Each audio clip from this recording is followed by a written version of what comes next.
Exit polls को इस बार एक बड़ा स्कैम बताया गया। क्या वाकई हमें एग्जिट पोल्स पर यकीन करना भी चाहिए? सिर्फ इस बार नहीं, इतिहास में पहले भी एग्जिट पोल्स हमेशा से सही नहीं रहे हैं। 4 जून को जो हुआ वो भारत के इतिहास में कभी नहीं हुआ। क्या एग्जिट पोल्स को पोल से एग्जिट ले लेनी चाहिए?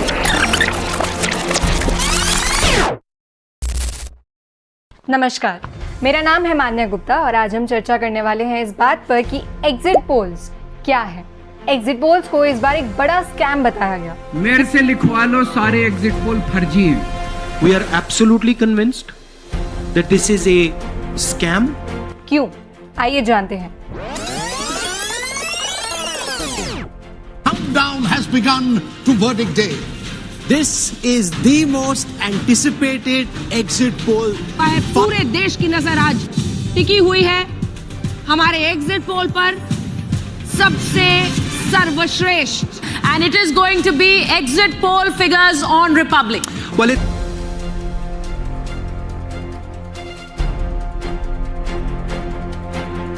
इलेक्शंस 2024 में कई तरीके के उतार चढ़ाव देखने को मिले।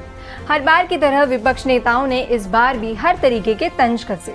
करोड़ों की जनता ने 1 महीने की लंबी प्रक्रिया के बाद अपने देश के प्रधानमंत्री को चुना है। 7 चरण के बाद 4 जून को नतीजे हमारे सामने आए। इस पूरी प्रक्रिया के बाद जिसने 1 से 3 जून तक सबसे ज्यादा लोगों के मन को भटकाया वो थे एग्जिट पोल्स। अब आखिर क्या है ये एग्जिट पोल्स? ये शुरू कहां से हुए? क्या वाकई हमें एग्जिट पोल्स पर यकीन करना भी चाहिए? आइए जानते हैं।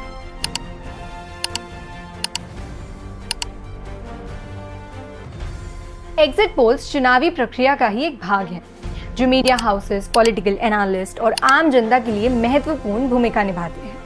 एग्जिट पोल्स का काम है चुनाव से पहले उनके नतीजों के बारे में एक झलक दे देना। जहां प्री इलेक्शंस ओपिनियन पोल से लोगों की चुनावी मानसिकता को समझा जाता है कि वो किसे वोट करेंगे, उसी प्रकार एग्जिट पोल्स ये बताते हैं कि मतदाताओं ने आखिर किसे वोट किया। अब जानते हैं कि एग्जिट पोल्स की शुरुआत कहां से हुई।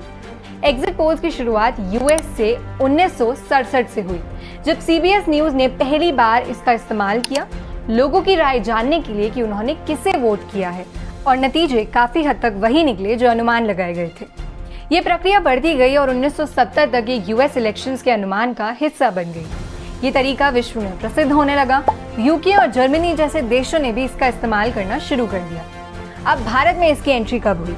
भारत में एग्जिट पोल्स की शुरुआत 1996 के दौरान हुई, जब प्रणय रॉय, एक प्रमुख भारतीय मीडिया हस्ती और एनडीटीवी के संस्थापक ने ORG mark, operations research group, marketing and research group के साथ मिलकर पहले एग्जिट पोल्स कराए, जिनका अंदाजा एकदम सही निकला और भारत में हंग पार्लियामेंट बनी। Welcome back. Welcome to India Votes 96.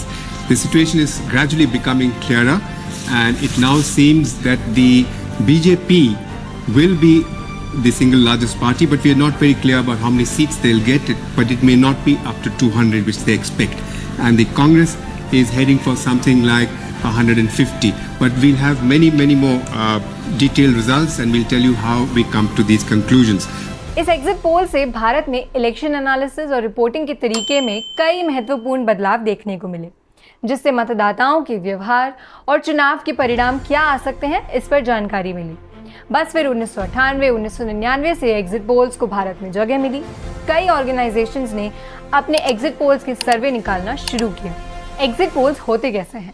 Exit poll सीधे तरीके से कराए जाते हैं, जहां मतदाताओं के मतदान केंद्रों से निकलने के तुरंत बाद उनके वोट के बारे में जानकारी ली जाती है। क्योंकि हमारी भारत की मतदान देने वाली जनता करीबन 97 करोड़ है, इसलिए एक से पूछना नामुमकिन सी बात है। यही कारण है कि एग्जिट पोल्स में सैंपलिंग मेथड को यूज करते हैं, जहां जनता के कुछ प्रतिनिधि चुने जाते हैं और उनसे सवाल करके नतीजों के अनुमान लगाए जाते हैं। इस प्रक्रिया के बाद चुनाव में क्या नतीजे आने वाले हैं, इस पर कुछ सटीक अंदाजा लगाया जा सकता है। सटीक? आप सोच रहे होंगे कि इस बार तो एग्जिट पोल्स ने इतना गलत बताया कि शायद इसका कोई मतलब ही नहीं। लेकिन सिर्फ इस बार नहीं, इतिहास में पहले भी एग्जिट पोल्स हमेशा से सही नहीं रहे हैं। अगर हम 2004 की बात करें तो 2004 के एग्जिट पोल्स में एनडीए को 240 से 275 सीट जीतने का अनुमान लगाया गया था, जहां अटल बिहारी वाजपेयी की सरकार भारत में बनती। मगर इसका बिल्कुल उल्टा हुआ और 2004 में मनमोहन सिंह की कांग्रेस और उनके सहयोगियों ने मिलकर 216 सीटों को जीतकर अपनी सरकार बनाई। यानी एग्जिट पोल्स के नतीजे बिल्कुल गलत। 2014 और 2019 की बात कर लेते हैं। 2014 में एग्जिट पोल्स ने ये जरूर बताया कि इस बार सरकार बदलेगी, लेकिन नतीजे कितने अलग होंगे ये बात एग्जिट पोल्स नहीं बता पाए। Times now is calling the election in favor of the NDA. औसतन बात करें तो एग्जिट पोल्स ने दर्शाया कि एनडीए गठबंधन करीबन 283 सीट जीत पाएगी, पर असल में एनडीए ने 336 का आंकड़ा पार किया। वहां बीजेपी ने अकेले 282 सीटों पर राज किया। वहीं अगर मैं कांग्रेस की बात करूं तो 105 सीटों का अनुमान लगाया गया था, लेकिन कांग्रेस सिर्फ 60 सीटों पर ही अपने जगह बना पाई। बात कर लेते हैं 2019 की। 2019 के एग्जिट पोल्स भी कुछ खास नहीं रहे।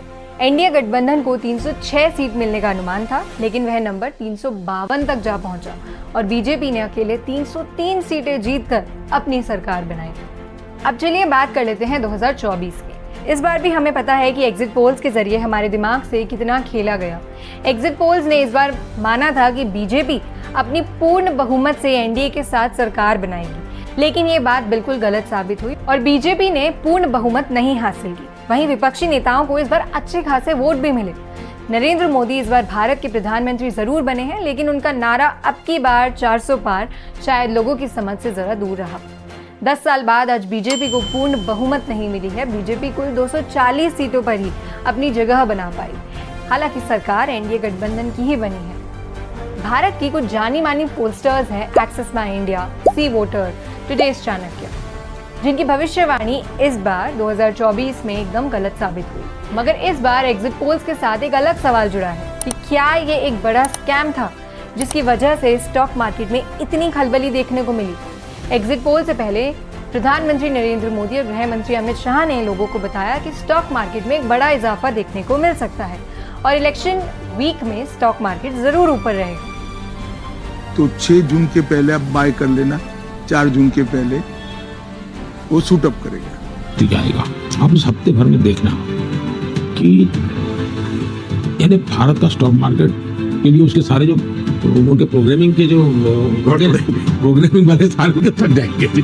वहीं 4 जून को जो हुआ वो भारत के इतिहास में कभी नहीं हुआ। 4 जून को स्टॉक मार्केट अब तक का सबसे नीचे खुलने वाला मार्केट बना और निवेशकों ने पूरे दिन में करीबन 30 ट्रिलियन इंडियन रुपीस से ज्यादा का नुकसान भी झेला। Markets, is the bull run over? I ask because today Indian stocks took a dive. Everything was in the red. India's leading stock exchanges are the Nifty and the Sensex. Both saw a fall. In one word, it was a bloodbath. मगर सवाल ये है कि exit polls आखिर गलत क्यों होते हैं? गलतियां किसी भी चरण में हो सकती है। हो सकता है सैंपलिंग गलत तरीके से की गई हो, डेटा का एनालिसिस सही ना हुआ हो, या फिर कोई बाहरी प्रेशर की वजह से नतीजे अलग बताए गए हों। कई बार ऐसा भी होता है कि मतदाता अपना मत बताने में घबरा जाता है और गलत जानकारी दे देता है। इन सब कारणों से एग्जिट पोल्स का गलत होना एक आम सी बात हो गई है। ऐसा भी कहा जाता है कि एग्जिट पोल्स को मैनिपुलेट कराया जाता है। ये इल्जाम पार्टियों पर लगता रहता है। लेकिन अब सवाल ये है कि क्या एग्जिट पोल्स को पोल से एग्जिट ले लेनी चाहिए? भारत जैसे देश में जहां करोड़ों की आबादी की विविध जनता रहती है, वहां पर इस सिस्टम का सफलतापूर्वक चलना उलझा हुआ सा ही नजर आता है। एज, इकोनॉमी, एजुकेशन के लेवल ने हमेशा से इलेक्शंस को इन्फ्लुएंस किया है। साथ ही लोकल, रिलीजियस, सोशल इश्यूज भी इलेक्शंस में लोगों की राय बदलते हैं। ऐसे में पुराने तरीकों से मतदाताओं की राय जानना एक नामुमकिन सी बात है। शायद ये कभी समझ नहीं आएगा कि जनता का मत आखिर है क्या और नतीजा गलत एग्जिट पोल्स होंगे। क्या इसका मतलब ये है कि हमें एग्जिट पोल्स देखना या सुनना बंद कर देना चाहिए? जवाब है बिल्कुल नहीं। एक जागरूक नागरिक को एग्जिट पोल्स के साथ साथ पोस्ट पोल एनालिसिस की तरफ भी ध्यान देना चाहिए। वहीं देखना और समझना चाहिए कि मतदाता आखिर क्या सोचता है, एक भारतीय आने वाले 5 सालों में क्या चाहता है। जब भी हम किसी टीवी चैनल या न्यूज़पेपर में एग्जिट पोल्स को पढ़ते हैं या सुनते हैं, उस वक्त हमें ये ध्यान देना चाहिए कि क्या उन्होंने अपना सैंपल साइज हमें बताया है, क्या उन्होंने ये बताया है कि उन्होंने किस मेथड से एग्जिट पोल के एनालिसिस प्रिपेयर किए हैं। ये बात जानना बेहद ज़रूरी है जब हम किसी चीज़ का एनालिसिस समझते हैं और देखते हैं और ये जानना चाहते हैं कि अगली सरकार किसकी बनेगी। हालांकि 2024 चुनाव ने इस बात को साबित किया है कि मतदाता हमेशा सरकार को सतर्क रखेंगे, विपक्षी प्रयासों पर भी ध्यान देंगे। एग्जिट पोल्स की भविष्यवाणियों को गलत बताकर और एक स्थिर शासन का चयन करके भारतीय नागरिकों ने साबित किया है कि भारत में डेमोक्रेसी आज भी जिंदा है और किसी भी और देश से भारतीय डेमोक्रेसी सर्वोपरि है। नमस्कार।